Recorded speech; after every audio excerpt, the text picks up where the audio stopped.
ചാരുവാകൻ തിരക്കഥ എഴുതി സംവിധാനം ചെയ്തിട്ടുള്ള ഏറ്റവും പുതിയ cinema Maharaja hostel. Akhil NRD, Akhil Shah, Sarath Babu, Sajin Cherukayil, Sandeep SP, Ann Maria, Chithra Nair, Abhirami Gireesh തുടങ്ങിയൊരു താരനിര എന്ന് വെച്ചാൽ നമ്മുടെ സോഷ്യൽ മീഡിയയിൽ നമ്മൾ കണ്ട് ഒരുപാട് പരിചിതമായിട്ടുള്ള കുറേ മുഖങ്ങൾ ഒരുമിച്ച് ചേരുന്ന ഏറ്റവും പുതിയ സിനിമ മഹാരാജ ഹോസ്റ്റൽ തിയേറ്ററിൽ പോയി കണ്ടു.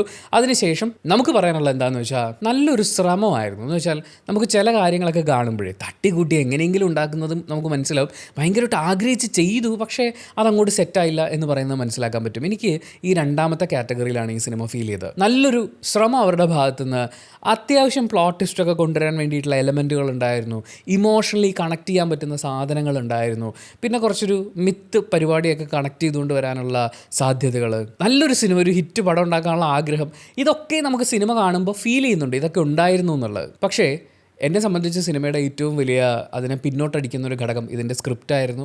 പെർഫോമൻസുകൾ കുറേ കൂടി ബെറ്റർ ആവേണ്ടതുണ്ടായിരുന്നു. മ്യൂസിക് സൈഡും വിഷ്വൽ സൈഡും ഒന്നും ഒരു ഇമ്പാക്റ്റ് ഉണ്ടാക്കുന്ന അവസ്ഥയിൽ വന്നില്ല. വളരെ പ്രെഡിക്റ്റബിൾ ആയിട്ടുള്ള ഫാക്ടേഴ്സ് ഒന്നിലധികം ചേരുമ്പോൾ ഉണ്ടാകുന്ന ഒരു എഴച്ചിൽ ഫീൽ ചെയ്യാനുണ്ടായിരുന്നു. തുടങ്ങി കുറേ കുറവുകളൊക്കെ ഉണ്ട്. അങ്ങനെ ഈ സിനിമ എനിക്ക് ഒരു ജസ്റ്റ് ആവറേജിലേക്ക് എത്താനുള്ള ഒരു ശ്രമം നടത്തിയ സിനിമയായിട്ടാണ് അനുഭവപ്പെട്ടത്. നമുക്ക് ഓരോരോ ഘടകങ്ങളായിട്ട് പറഞ്ഞു പോവാം.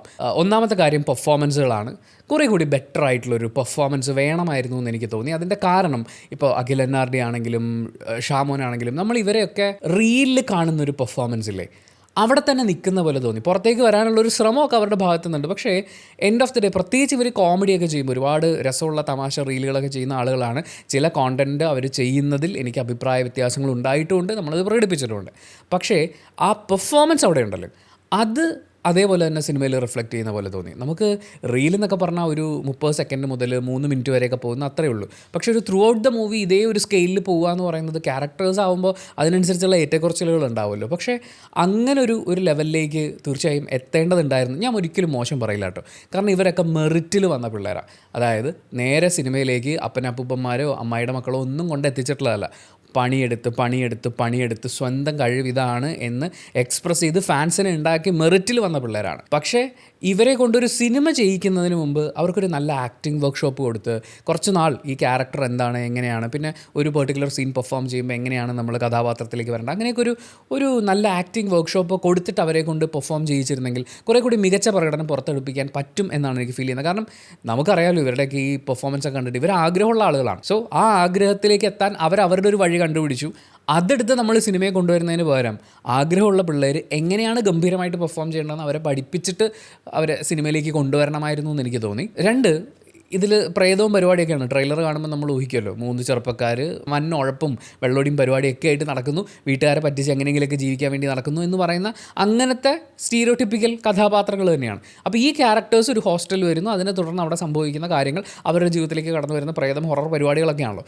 ഇതിൽ ഈ പ്ലോട്ടിലുണ്ടാകുന്ന ഓരോ ട്വിസ്റ്റുകളും ഭയങ്കര പ്രെഡിക്റ്റബിളായിപ്പോയി. എന്ന് വെച്ചാൽ ഒരു ഫസ്റ്റ് ഷോട്ടിൽ ഒരു ക്യാരക്ടറിനെ കാണുമ്പോൾ പറയുന്നത് എന്താ സാധനം, ഇതെവിടെയാണ് ചെന്ന് ഇൻഡ് ചെയ്യാൻ പോകുന്നതെന്ന് അത് നമുക്ക് മനസ്സിലായി കഴിയുമ്പോൾ സെക്കൻഡ് ഹാഫിൽ നിങ്ങൾ ഇതിലേക്ക് വാ നിങ്ങൾക്ക് എന്താ ഞങ്ങൾക്ക് മനസ്സിലായല്ലോ എന്ന് സിനിമ കാണുന്ന പ്രേക്ഷകന് തോന്നുന്നത് പോലത്തെ ഒരു വലിച്ചിലിൻ്റെ എലമെൻ്റ് ഉണ്ട്. എന്ന് വെച്ചാൽ അത് മോശമാണെന്നല്ല, അതൊക്കെ ആക്ച്വലി നല്ല ട്വിസ്റ്റ് പരിപാടികളായിരുന്നു. പക്ഷേ അത് കുറച്ചും കൂടി പ്രേക്ഷകൻ്റെ പ്രെഡിക്റ്റബിൾ സെഗ്മെൻറ്റിലേക്ക് വിടുന്നതിന് പകരം അതിനെ കീപ്പ് ചെയ്യാൻ പറ്റണമായിരുന്നു. അത് പക്ഷേ ഈ കോമഡിയുടെയൊക്കെ ഭാഗമായിട്ടായിരിക്കും പെട്ടെന്ന് അങ്ങ് വെളിവാകുകയാണ്. അപ്പം നമുക്ക് ഇതിനകത്ത് ഒന്നുമില്ല, കാത്തിരിക്കാനുള്ളൊരു സാധനം ഇതിൻ്റെ അകത്തില്ല. പിന്നെ പേടിപ്പിക്കൽ പരിപാടികളൊക്കെയാണല്ലോ.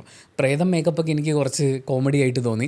ഒരു ഫാൻസി ഡ്രസ്സിന് കൊണ്ടുവരുന്ന പോലെ അങ്ങനെ ആയിപ്പോയി. കുറേ കൂടിയൊക്കെ ശ്രദ്ധിക്കാമായിരുന്നു എന്ന് തോന്നി. പിന്നെ ഈ പേടിപ്പിക്കൽ ടെക്നിക്കുകൾ, ഇപ്പം രാത്രി കിടന്നുറങ്ങുന്ന സമയത്ത് ദാഹിച്ചിട്ട് എണീക്കുന്നു, അല്ലെങ്കിൽ വെള്ളം കുടിക്കാൻ വേണ്ടി എണീക്കുന്നു, നോക്കുമ്പോൾ ഈ റൂമിൽ വെച്ചിരിക്കുന്ന പാത്രത്തിൽ വെള്ളമില്ല, പിന്നീട് കുറച്ച് ദൂരേക്ക് നടന്നു പോയി വേണം വെള്ളം കുടിക്കാൻ, അവിടെ വെച്ച് വെള്ളം കുടിക്കുമ്പോൾ അപ്പുറത്തെ സൈഡിൽ ഇപ്പുറത്തെ സൈഡിൽ പ്രേതത്തിനെ കാണുന്നു എന്ന് പറയുന്ന വർഷങ്ങൾ പഴക്കമുള്ള അതേ ടെക്നിക്ക് വീണ്ടും കാണേണ്ടി വരുമ്പോഴേ നമുക്ക് എന്താ പറയുക, ഒരു ഭയങ്കര വലിച്ചിലത്. പിന്നെ VFX സാധനങ്ങളൊക്കെ ഇറ്റ്സ് ടു ബേസിക് എന്ന് പറയുന്ന പോലെയാണ് തോന്നിയത്. ബഡ്ജറ്റിൻ്റെ ആയിരിക്കാം. പിന്നെ ഈ നൈറ്റ് ആക്കൽ പരിപാടി ഉണ്ടല്ലോ, അതായത് അവർ വെളിച്ചുള്ള സമയത്തൊക്കെ ആയിരിക്കും ഷൂട്ട് ചെയ്തിട്ടുണ്ടാവുക, പക്ഷേ കംപ്ലീറ്റ് ഒരു നീല ടോൺ ഇട്ട് ആ ഒരു ഹൈലൈറ്റ്സ് ഒക്കെ കുറച്ച് ആ ഒരു പരിപാടിയില്ലേ, ഇത് രാത്രിയാക്കാൻ വേണ്ടി രാത്രിയാക്കൽ, ആ സാധനം ഭയങ്കരമായിട്ട് ഫീൽ ചെയ്യുന്നുണ്ടായിരുന്നു.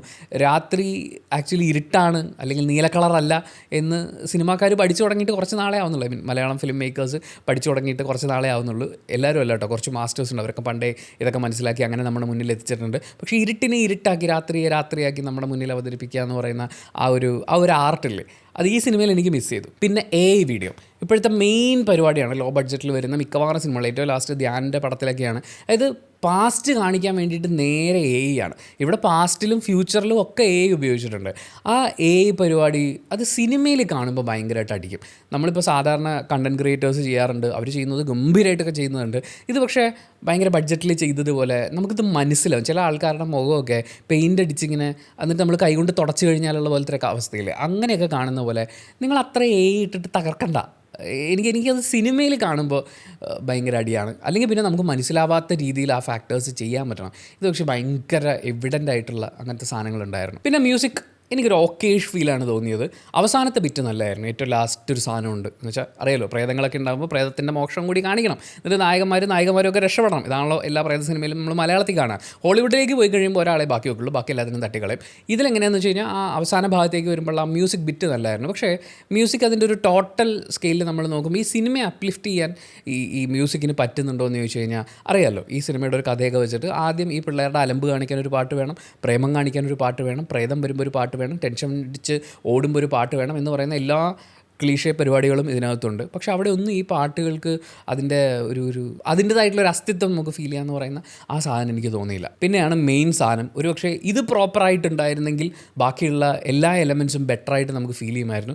അത് ഈ സിനിമയുടെ തിരക്കഥയാണ്, അല്ലെങ്കിൽ കഥയിലെ ട്വിസ്റ്റുകളും അത് പറഞ്ഞു വെക്കുന്ന അവസ്ഥയും കാര്യങ്ങളൊക്കെയാണ്. അത്യാവശ്യം അലമ്പന്മാരായിട്ടുള്ള പിള്ളേരുടെ ജീവിതത്തിൽ സംഭവിക്കുന്നത് എന്ന് പറയുന്നൊരു സാധനമാണ്. പക്ഷേ ഇവരുടെ അലമ്പ് കാണിക്കാൻ എന്തിനാണ് ഇത്രയും സമയം എടുക്കുന്നത് എന്നുള്ള ചോദ്യമാണ് ആദ്യം വന്നത്. പിന്നെ ഒരു കോളേജ് ആകുമ്പോൾ അവിടെ നമ്മൾ കാണുന്ന ഒരു 20-30 കൊല്ലം മുമ്പുള്ള കോളേജ് കാണിച്ചു വന്നിട്ടുള്ള സിനിമകളിൽ കാണുന്ന അതേ ക്ലീഷേഡ് സാധനങ്ങളൊക്കെ തന്നെ ഇവിടെയും കാണുന്നു. മെക്കിൽ പെൺകുട്ടികളില്ല, പ്രേമം, കൂട്ടുകാർ, പിന്നെ സിഗരറ്റ് വലി, വെള്ളമടി, ഈ പറയുന്ന സാധനങ്ങളൊക്കെയാണ്. അത് അത്രയും സമയമൊക്കെ കാണിക്കണോ? ഇവന്മാർ ഇങ്ങനെയാണെന്ന് പറഞ്ഞിട്ട് നേരെ പരിപാടിയിൽ തുടങ്ങി കഴിഞ്ഞാലും കാര്യം 2 മണിക്കൂറേ ഉള്ളൂ പടം. എന്നാൽ ഈ പറയുന്ന സാധനങ്ങളൊന്നും കൺവിൻസിംഗ് ആയി പോകാത്തതുകൊണ്ട് എനിക്ക് ഈ 2 മണിക്കൂർ തന്നെ അധികമായിട്ട് തോന്നി. അടിസ്ഥാനപരമായ ഒരു പ്രശ്നം എനിക്ക് ഫീൽ ചെയ്തത് ഇവർ ചൂസ് ചെയ്ത ലൊക്കേഷൻ ഭയങ്കര റോങ് ആയി പോയി എന്നുള്ളതാണ്. കൊച്ചിൻ എഞ്ചിനീയറിംഗ് കോളേജിൽ നിന്ന് എന്തോ പറയുന്നത്. അപ്പോൾ കൊച്ചിയിൽ പട്ടിണി കിടക്കാൻ തന്നെ ഇത്രയും വേണമെന്ന് പറഞ്ഞാൽ അവർ സിറ്റിക്കകത്ത് ഈ റൂം അന്വേഷിച്ച് നടക്കുന്ന സീക്വൻസുകളും കാണിക്കുന്നുണ്ട്. പക്ഷേ സ്വിച്ച് ഇട്ട പോലെ കൊച്ചിക്കകത്തൊരു വലിയ കാട്, അതിൻ്റെ ആകാശ ദൃശ്യമൊക്കെ കാണിക്കുമ്പോഴേ ഈ മൂന്നാറിൻ്റെ വലിയൊരു ഏരിയ കാണിക്കുന്ന പോലെ അത്രയും കാട് പിടിച്ച് കിടക്കുന്ന ഒരു സ്ഥലം, അതൊട്ടും കൺവിൻസിങ് ആവുന്നില്ല. ഇവരുടെ ഈ പറയുന്ന കോളേജോ അവരുടെ ലൈഫ് എന്നൊക്കെ പറഞ്ഞ് കാണിച്ചിരിക്കുന്ന സാധനങ്ങളും ഇവർ ചെന്ന് എത്തപ്പെടുന്ന ഈ പ്രേതമുള്ള പ്രദേശവും തമ്മിൽ ആടും പോലെ വ്യത്യാസമൊണ്ട്. അത് ഭയങ്കര റോങ് ആയിട്ട് എനിക്ക് ഫീൽ ചെയ്തു. കാരണം അവസാന ഭാഗത്തേക്കൊക്കെ വരുമ്പോൾ ഇതിലേക്ക് പെട്ടുപോകുന്ന, അതായത് സിറ്റിയിൽ നിന്ന് ഇങ്ങോട്ടേക്ക് വരുന്ന ആ ട്രാൻസിഷനൊന്നുമില്ല. മാത്രമല്ല ഇതിനകത്തൊരു മിത്തിക്കൽ സാധനം അവർ കൊണ്ടുവന്നിട്ടുണ്ട്. അതിന് ഈ പ്രദേശം ഒട്ടും ചേരില്ല. പക്ഷെ അപ്പോൾ നമുക്ക് കോളേജും ഫണ്ടും കാണിക്കാൻ പറ്റില്ലല്ലോ എന്ന് പറയുന്നത്. കാര്യം ഇതിനകത്ത് ഇവരിങ്ങനെ ഭയങ്കര ഫോഴ്സ്ഫുള്ളായിട്ട് പല കാര്യങ്ങളും അറ്റാച്ച് ചെയ്ത് വെച്ചേക്കുക. ഇതിനകത്ത് ഈ പ്രേതത്തിൻ്റെ എലമെൻറ്റ് സാധനങ്ങളും കൊണ്ടുവരാൻ വേണ്ടിയിട്ട് പ്രേതങ്ങളെ ഫോളോ ചെയ്യുന്ന ഒരു വ്ളോഗറെ കാണിക്കുന്നു. പിന്നെ അതിന് വേണ്ടിയിട്ട് ഇങ്ങനൊരു സാധനം കൊണ്ടുവരുന്നു. ഇവിടെ നിന്ന് ഇങ്ങനൊരു ക്യാരക്ടറിനെ കണക്ട് ചെയ്ത് അയ്യോ അങ്ങനെ പോകണമെങ്കിൽ അതിന് നമുക്ക് ഇങ്ങനൊരു സാധനം വെക്കാം എന്ന് പറഞ്ഞാൽ ഭയങ്കര ഫോഴ്സ്ഫുള്ളി ഫിറ്റ് ചെയ്ത് വെച്ചിരിക്കുന്നത് പോലെയാണ് പല കാര്യങ്ങളും ഫീൽ ചെയ്യുന്നത്. എന്നിട്ട് ഒന്നിൽ നിന്ന് അടുത്തതിലേക്ക് ഇങ്ങനെ വളഞ്ഞ് ഇങ്ങനെ പൊയ്ക്കൊണ്ടിരിക്കുകയാണ്.